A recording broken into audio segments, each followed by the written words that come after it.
Hello everybody, and welcome to our unit on stereotyping and prejudice. So I want us to consider the following set of facts. First, that men and women in the United States do not experience equal outcomes. First, let's consider the fact that women still make substantially less money than men. For every hour worked, 81 cents on the dollar. And you also see this represented in the fact that women are increasingly more underrepresented the farther that you travel up the corporate hierarchy. So when you look at entry-level positions, men and women are basically at parity, but the divide starts to grow as you move to manager, senior manager. By the time you're talking about vice president, there are twice as many men in these roles as women. And by the time you're looking at chief executive level, CEOs, CFOs, CIOs, and so on, you have 80% men and only 21% women represented. And this isn't just about the workplace. You also see these gendered discrepancies in domestic life, where women do about twice as much domestic labor when measured in hours. This spans from doing more than twice as much food preparation, more than twice as much, almost all in fact, of the laundry and clothes care, and more than twice as much childcare. And the extra amount that men seem to do in terms of outdoors work or around the house maintenance does not make up for this increased labor in terms of total number of hours. And we also know that white Americans and Americans of color absolutely do not experience equal outcomes. You see this in domains of life that you might expect should have nothing to do with race, like medical care, where Black mothers are tragically about 4 times as likely to die during childbirth compared to white mothers. You can see that the orange line here represents African American mothers, and their rate of death per 100,000 live births is currently, it's actually rising, about 38. Whereas for white women, it's about 11, and for women who are neither Black nor white, it's about 15. For Black and Hispanic men, they're much more likely to be incarcerated across the course of their lifetime. So for Black men in particular, about a 32% likelihood across the lifetime compared to 11% for all men of all races pooled together. And you also see this in the economic domain, which I think we're all aware of. And these gaps are not closing, right? These gaps are, if anything, even increasing. So at current, Asian Americans make about $81,000 per year, white Americans on average $68,000, compared to $50,000 for Hispanic Americans and $40,000 for Black Americans.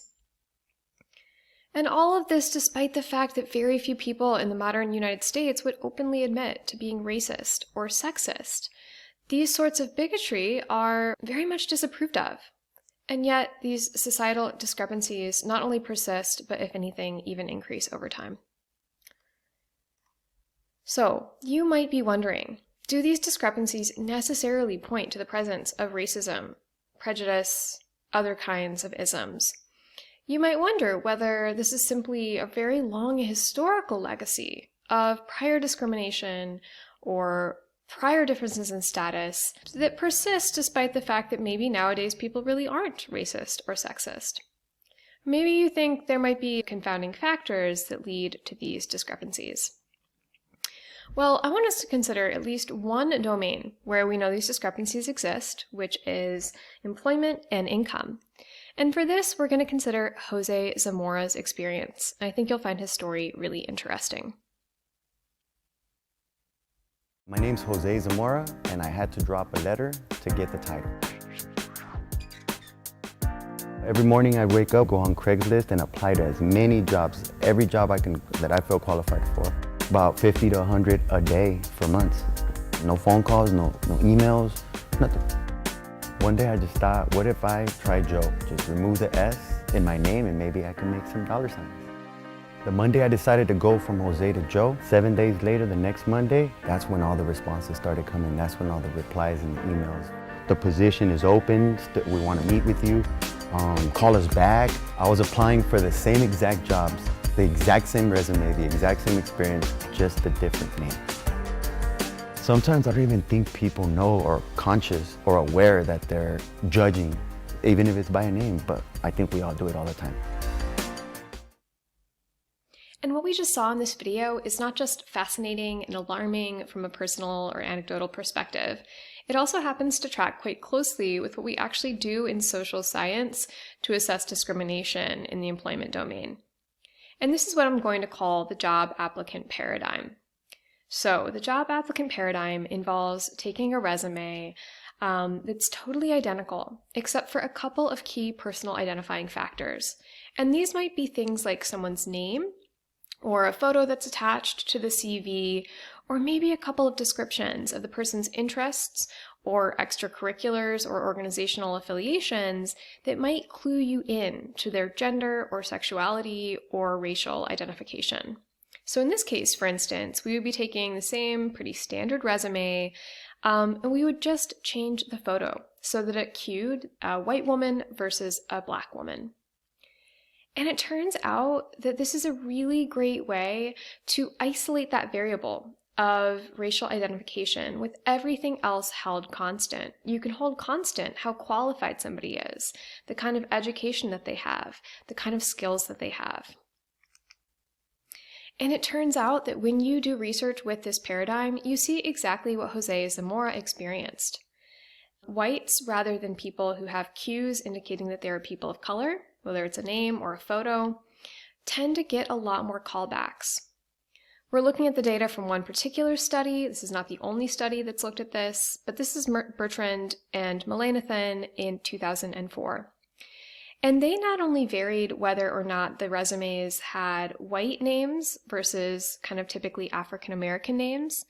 They specifically used things like Emily and Greg versus Lakeisha and Tyrone. And what they found, these very, very stereotypical names, right? And what they found is that even when a white name was attached to a resume that represented pretty low qualifications, that resume still got more callbacks than a resume with a stereotypically African American name that represented a really high level of qualifications. Now, you might be thinking, okay, 2004, that's ages ago. Surely things have gotten better. Well, I'm really sorry to say that they have not. So I'm going to present you some data. It's going to look a little complicated, but I'm going to walk you through it. I'm going to present you with some data from a meta-analysis that looked at every time this job applicant paradigm has been used from 1975 all the way through 2015. Now, what we're looking at here is every study, and each study is one of those gray circles. So it's plotted both by the year in which it was carried out, and also the ratio of callbacks of the white resumes versus the black resumes. So the blue dotted line would represent a 1-to-1 ratio. That would be equality. That would be an even amount of callbacks, no matter the race signaled by your resume. The higher up one of those gray dots is, the more discrimination we're seeing. That means that a greater proportion of white resumes received callbacks relative to the African American resumes. And then that dotted and solid black lines are both ways of representing this trend over time. And even though it looks like it's going up a little bit, that would actually represent an increase in discrimination rather than a decrease. It's not statistically significant, so really what this means is the level of discrimination isn't changing. And when you average across the entire sample, across all of these years, white applicants received 36% more callbacks than black applicants. And I want you to note that this was ultimately a very large sample because they were collapsing across a lot of different studies. And so this involved tens of thousands of resumes that were mailed out. These are some pretty reliable results. When you're comparing white applicants to Hispanic applicants, you see an almost as distressing pattern, where actually in this case, the level of discrimination is sloping downwards a little bit over time. We are slowly moving towards equality, but still, pooling across all of these samples, white applicants received a full 24% more callbacks than Latino or Latina applicants. This should be very distressing. So, I take this as pretty strong evidence that not only do we see these broad societal discrepancies, but at least part of these discrepancies can be traced back to the decisions that people are still making that bias them against people of color and against women, and of course against other marginalized groups in our society. LGBTQ folks, people with disabilities, the elderly, and so on. Now, bias isn't just one thing. When we're talking about the processes, the psychological processes that lead to these terrible, terrible outcomes, there's actually kind of a complex stew of stuff that's going on. And it involves these three layers. You've got stereotypes, which are the more cognitive component of bias. You've got prejudices, which are the more felt or affective components of bias. And then you've got actual discrimination, which refers to the actual behaviors or actions people take. Now, to break this down a little bit further, stereotypes are generalized beliefs about what members of a group are like. So it's not just any kind of cognition about a group. It's a cognition where you're assuming that different members of a group are similar to one another, and so you're generalizing an assumption. This might be like thinking about people who are overweight and making the assumption that these people are lazy or physically inactive. Prejudices refer to more of the emotional component of how you feel towards a group. Your general attitude. Now remember when we talked about attitudes and remember how it had this more positive versus negative component to it? It's the same here. So in other words, how do you generally feel about members of this group? And again, if we're talking about people of size, people who are overweight, there may be a connection between your stereotype and your prejudice. The more that you believe that people are overweight because they don't have self-control or because they're not physically active, the more you might feel negative emotions or kind of disparagement towards this group. And then these are both separate from discrimination, which is specifically behaving differently towards somebody because they are a member of a group. And so in this case, let's say you have a stereotype about people who are overweight. Let's say that stereotype has also bled in to negative feelings towards people who are heavier. You could or could not actually discriminate against members of this group. So in many cases, feeling negatively might actually change your behavior in subtle ways, right? If you're choosing who to sit next to on a bus, you might sit farther away from someone who's overweight. But maybe you also are aware of your feelings. You know that's not appropriate behavior, and so you keep these stereotypes and prejudices private, which might mean that you don't actually behaviorally discriminate. So these things are interconnected, but they're not necessarily all the same. Bias is also complex in that it has so many different kinds of explanations associated with it. Don't feel like you need to process this whole figure all at once. I just want to give you a sense of the range of different explanations that have been made about different kinds of societal prejudice. And if I had to arrange them, I would array them from the more personal, private, psychological explanations to the more sociological explanations. You're actually going to see the same spread in your textbook, where similarly, you might be a little overwhelmed at the sheer number of ways that your textbook tries to explain racism and sexism and so on. So, we're going to start talking about social cognitive explanations, kind of in the middle of the spectrum there. And really the question here is whether there are basic aspects of how we process information that make it easier to develop stereotypes and prejudice.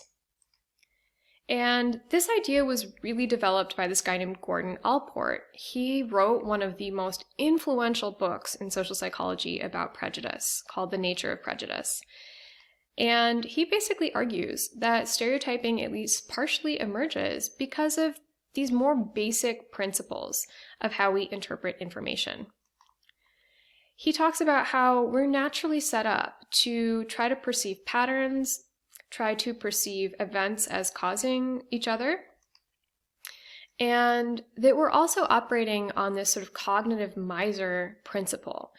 We don't want to waste extra time and extra effort coming up with complex explanations for things when we can use simple explanations for things.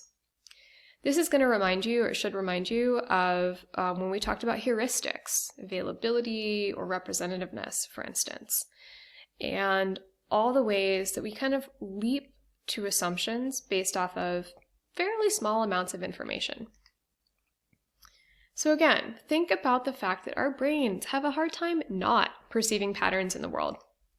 Like if you see these illusions, what do you see? You probably see a triangle and a sphere.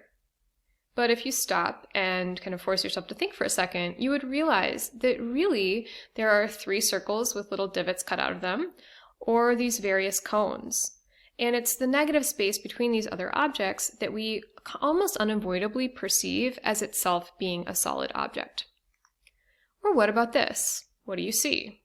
Probably a leopard, right? And I'm not just imagining this because I just finished Tiger King. Rather, we have these Gestalt principles of perception where we, draw the lines between the dots. We fill in the gaps.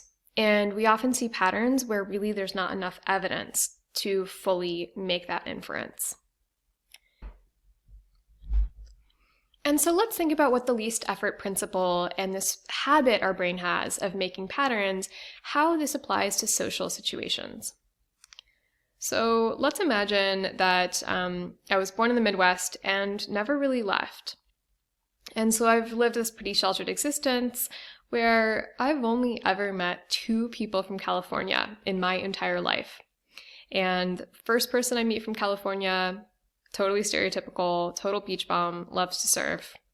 The second person I ever meet from California, also stereotypical, loves getting out in the sand and the sun, loves to surf. And so the least effort principle would push me away from withholding judgment or searching out additional information about what your typical Californian is really like. Instead, I would be very quick to weave together a pattern, develop a really strong stereotype, and make the assumption that almost all Californians are total beach lovers, love to surf. And so when I meet the third person I have ever met in my life from California, without even thinking about it, I might start to ask her, how many times a week she gets out to catch some waves. This might be an explanation of why it's so quick and so easy for us to form stereotypes, but it doesn't necessarily explain the content of these stereotypes in the first place. And for that, we have a couple of different possibilities. One possibility about where we get the content of our stereotypes is that they're based on some small kernels of truth. And there's a little bit of evidence for that. I'm going to talk about this with regard to gender. So I'm going to provide you with a couple of different domains, and I'm going to ask you to guess the direction of the gender difference in each domain. Do you think that men or women are typically more involved in their conversations? Like they show more attention, they pay more attention? Do you think that men or women are more aggressive on average? Do you think that men or women tend to be more restless? Like physically kind of agitated, physically fidgeting, things like that? Do you think that men or women tend to be more influenced by group conformity pressure? And do you think that men or women are better at decoding nonverbal cues from other people? Okay, you might actually try to really lock onto these in your memory or scribble down what you said for each. You're going to see the answers in just a second. All right. This is the actual truth based off of psychological studies. It turns out that women tend to be more deeply involved in the conversations they have, more susceptible to group pressure, and in fact better at decoding nonverbal cues. Men, on average, are somewhat more physically aggressive and somewhat more physically restless. Were you surprised, or did you get all of these correct? I'm guessing that for the most part you were probably pretty accurate. And this is borne out by some research that was done by Swim in 1994. Now, we're looking at the data she actually collected about what college students estimated, that's the perceived difference, and actual differences that had been observed in real psychological studies, and plotting them against each other for a bunch of different domains. So each of these little boxes with a dot in the middle would be a separate domain. That would be like verbal intelligence or decoding nonverbal cues or kind of offering heroic aid in emergency situations. And for each of those little dots, You're plotting the actual gender difference that was found in real psychological studies versus the difference that these college students estimated in Janet Swim's study. And that red line would represent a perfect one-to-one match between the actual degree of gender difference that exists in the world and the differences that the students estimated or guessed. Now, you're seeing that there's a fair amount of accuracy, not perfect accuracy. Sometimes people overestimated gender differences. Sometimes they even underestimated them. But one of the really interesting things is that almost never did people get the direction of the difference incorrect. So now what I'm showing you here is the 4 potential quadrants that these responses could have fallen into. So the red quadrant here is situations where the actual gender difference, higher numbers here mean men show more of that trait. The actual gender difference is slanted towards men, and the students believed that the gender difference was slanted towards men. The blue quadrant here would represent instances in which the actual gender difference slants towards women, and people perceived that the actual gender difference slants towards women. And then the 2 purple quadrants would represent instances in which people got the direction wrong. They thought that women did more of a thing or men did more of a thing, and it was actually the opposite. So you can see that there's really not that much of that last possibility. People are generally aware of the correct direction of difference between men and women. However, as your textbook points out, stereotyping often means that we overestimate the homogeneity within a group, and we underestimate the similarities between different groups. So the reality might be that, yeah, you do have a difference in a particular direction, but there are still, for instance, lots of women who are more aggressive than lots of men. And when this becomes a stereotype in our head, we can often assume that all women are at least a little bit less aggressive than all men, and that's just factually incorrect. All right.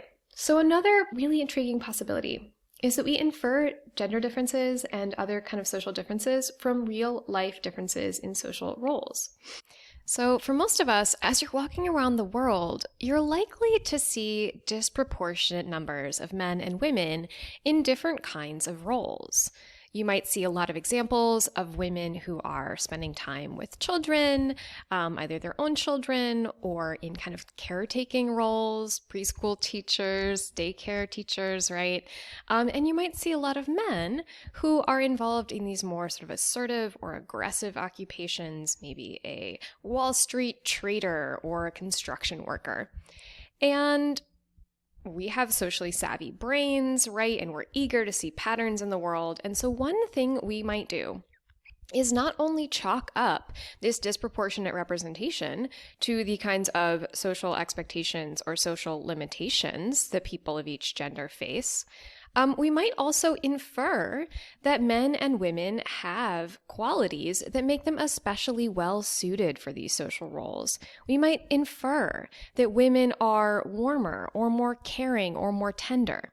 We might infer that men are more business savvy, more logical, or more aggressive and assertive.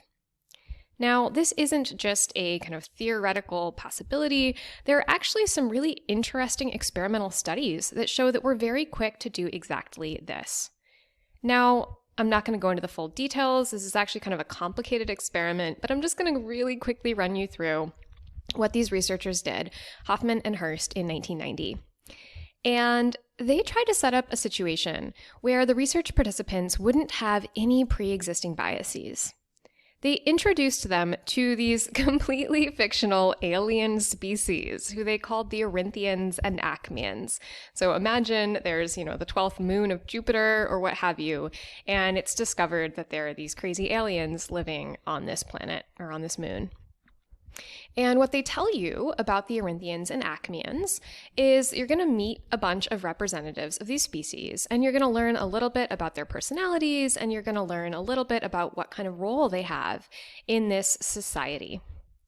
And it just so happens that although they show you that the Acmeans and Arinthians have a diverse array of different personality characteristics that aren't really correlated with which species they come from, they do show you that overwhelmingly Arinthians are involved in things like childcare on this alien planet. and the Acmeans are overwhelmingly involved in occupations that they called city worker occupations, so things involving business and finance and so on and so forth. Even when their personality characteristics were not assertive or aggressive, but rather things like funny or gentle. And then they ask participants at the end of, meeting or being introduced to all these little characters, they asked them to try to describe what they thought the underlying qualities of each quote unquote species were. And you can probably guess exactly what happened. Regardless of the personality traits that were ascribed to the Arinthians and the Acmeans, when Acmeans were overwhelmingly shown as city workers, people thought that they were assertive and aggressive.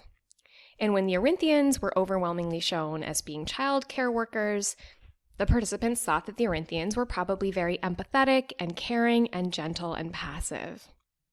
And so it shouldn't be hard to see how this might apply back to our everyday society, right? If we are mostly seeing men in occupations like Wall Street trader or construction worker, we're going to infer that men as a gender, as a sex, have certain traits. It's what our brains do. And when we see women overwhelmingly in roles like nurse or kindergarten teacher, it's also easiest for us to assume, again, certain underlying traits, which might be one reason why counter-stereotypical representation is so powerful and so important. Okay, so the third idea I want us to explore deviates a little bit from the first two, because the first two explanations we discussed really kind of chalk stereotyping up to these basic little quirks of how we think and how we perceive, and how easy it is for us to kind of find patterns and make assumptions. But all of that is kind of value neutral. It could be positive, it could be negative. I don't want to erase the fact that stereotyping and prejudice can also be used as a tool for reinforcing destructive social hierarchies. And that's what we're going to be talking about next. This is a very sociological explanation developed by two social psychologists named Jim Sedanius and Felicia Prado. And they are arguing that stereotypes are deeply embedded in systems of hierarchy. Now, this sums up pretty well one of the kind of main tenets of their theory, which is that many different types of group-based oppression, whether you're talking about racism, sexism, nationalism, classism, etc., are just particular instantiations of a much broader process through which dominant groups establish and maintain social, economic, and military supremacy over subordinate groups. So part of what they're talking about is the idea that hierarchy seems like a pretty natural feature of human life. It exists throughout all human societies, across all eras, across all regions. If you just look back at some of the great historic civilizations, you had often extremely strict, extremely stratified systems of social class, depending on someone's occupation and parentage and economic resources. And this might entail extremely different legal rights and legal status. You see extreme occupation-based hierarchies in Egypt, for instance, or the Incan and Mayan and Aztec civilizations. So hierarchy is ubiquitous. And there are some types of hierarchies that seem to sort of infinitely replicate themselves, and some that don't. And what I mean by that is, time and time again across all societies, or at least this is what Jim Sedanius and Felicia Prado argue, you're going to see hierarchies based on age, and, so say Jim Sedanius and Felicia Prado, hierarchies based on gender. So with age-based hierarchies, the most consistent thing that you see is that very young kids generally have much less social status, much less social control, and power. There's obviously a little bit of variation in terms of how the very old are treated, so whether or not you have a high degree of respect for elders, or like in modern US society, maybe actually discrimination against people once they become very old. But the general distinction between children and adults, across every society, adults have more power than kids. Also, unfortunately, across every society that we know of, men tend to have more power than women. And what's kind of interesting is they argue that everything else is basically arbitrary. So it is not inborn or inherent or universal, that there be social hierarchies related to, let's say, education level, or let's say disability status. There is nothing universal or intrinsic that means that doctors should have higher status than DJs. Almost every society does have some of what Sedanius and Prado call quote-unquote arbitrary set hierarchies, meaning all this other additional stuff. But exactly what those hierarchies are varies a lot. So, what's also really interesting is that Sedanius and Prado argue that people really vary in how much they tend to like and be attracted to these kind of hierarchies. And having a strong desire for hierarchy is something that they call social dominance orientation. Basically, do you prefer for society to be structured hierarchically? And it's also interesting to note that you can have this preference regardless of whether you're at the top of the pyramid or at the bottom of the pyramid. People can themselves be very low power, but still feel very attached to their society's hierarchies of status. So, how do you measure social dominance orientation? Well, you're likely to be higher in SDO if you agree with things like this.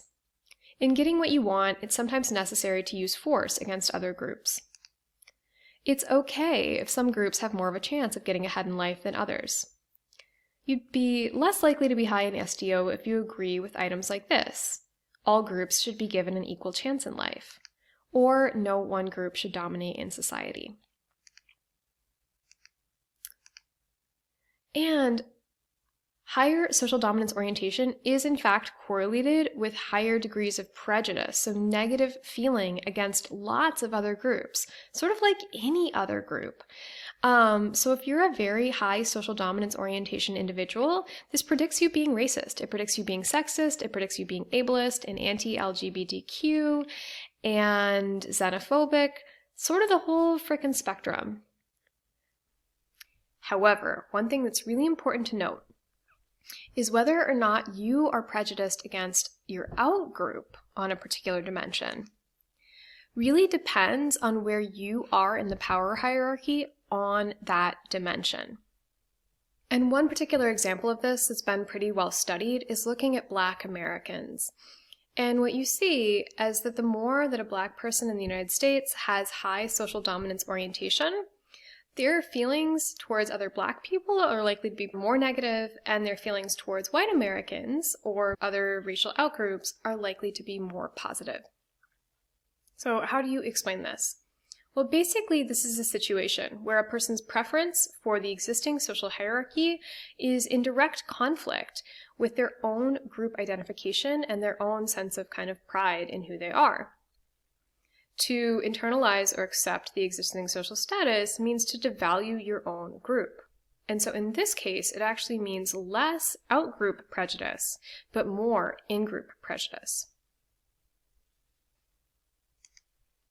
So to sum up, we have talked about the fact that bias does still seem to be quite pervasive, even in totally modern-day America. And this is both represented on the level of broad inequality in these really important life outcomes, things like income and health and, the justice system. But also you see these biases represented in more controlled experimental settings, where even just switching the name or a photo attached to a completely identical resume can change the reaction that people have to that resume. Part of the reason that we might have these biases could be about these really basic cognitive processes, right? We are cognitive misers. We take cognitive shortcuts. We see patterns, sometimes even where they don't exist. And we like to assume that groups are homogeneous and predictable, because this allows us to navigate our world confidently. It makes us think that we kind of know what to expect from other people. But prejudice, of course, is not just about these more general cognitive patterns. It's also, in particular, about societal inequality and supporting and maintaining societal structures of status.